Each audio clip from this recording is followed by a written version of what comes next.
అభివృద్ధి ధ్యేయంగా ముందుకు వెళ్తూ ప్రజలకు ఇచ్చిన గ్యారంటీలను అమలు చేస్తూ కాంగ్రెస్ పాలన సాగుతుందని ఖమ్మం పార్లమెంట్ అభ్యర్థి రఘురామిరెడ్డి అన్నారు. ప్రజలు బీజేపీని బీఆర్ఎస్ను నమ్మొద్దని, కాంగ్రెస్తోనే అభివృద్ధి సాధ్యమవుతుందని రఘురామిరెడ్డి చెప్పారు. ఖమ్మంలో ఎన్నికల ప్రచారంలో కాంగ్రెస్ దూసుకువెళ్తోంది. ఈ అంశంపై మరింత సమాచారాన్ని మా ప్రతినిధి చిరారవి అందిస్తారు.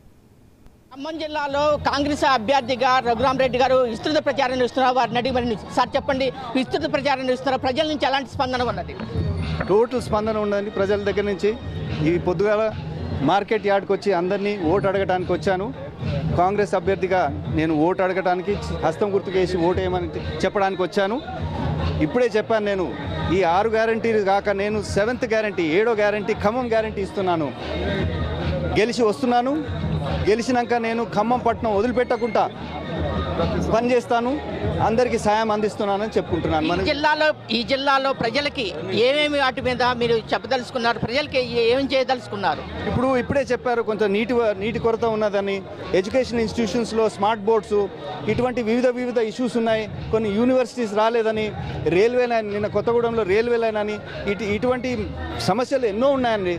ఇప్పటికీ మనకు ఆల్ 7 అసెంబ్లీ సెగ్మెంట్స్ మన ఎమ్మెల్యేలే ఉన్నారు. ఎంపీగా ఎన్నుకుంటే ఆడ రేణుకా చౌదరమ్మ గారు ఉన్నారు, నేను ఉంటాను. ఈజీగా మనం మొత్తం మేనేజ్ చేయగలను, నాకు మొత్తం ఆశ ఉంది. దీనిపైన నన్ను గెలిపిస్తే గెలుస్తాను, గెలిపించుడు కాదు గెలుస్తాను.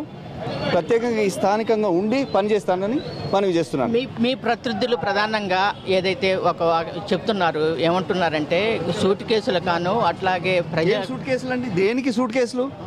సూట్ కేసులు దేనికి? నా ఇల్లు ఇక్కడనే ఉంది, 2 ఇళ్ళు ఉన్నాయి. నెహ్రూ నగర్లో ఒక ఇల్లు, ఒక చిన్న ఫ్లాట్ ఉంది, రాఘవమయల్ ఉంది, శ్రీనివాసమయల్, నా సొంత వ్యాపారాలు ఉన్నాయి. ఇక్కడ చేగమ్మ నా సొంత ఊరు.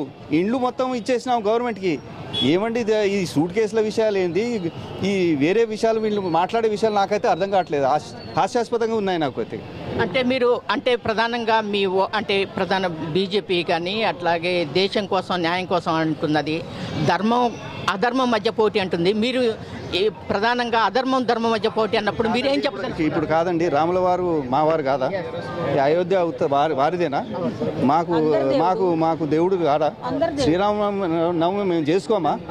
రామాలయం మరపట్ల నేనే కట్టిన కదా, నా పేరే రామసాయం కాదండి. అది వేస్ట్ అండి. దాని గురించి చర్చ చేసుకోవటం వేస్ట్ అండి. అది వేస్ట్. ఏదైతే ధర్మం అధర్మమే కాదు, మేమే రామనామం జపిస్తున్నాం, మాలాంటి వాళ్ళకి ఖచ్చితంగా ఆదరించాలి, ప్రజలు ఏదైతే కాంగ్రెస్ని గెలిపించాలని చెప్పేసి రామసాయం ఏదైతే రఘువీరారెడ్డి గారు చెప్తున్నారు. కెమెరామ్యాన్ సుధాకర్తో చిర్రారవి, 99 టీవీ ఖమ్మం.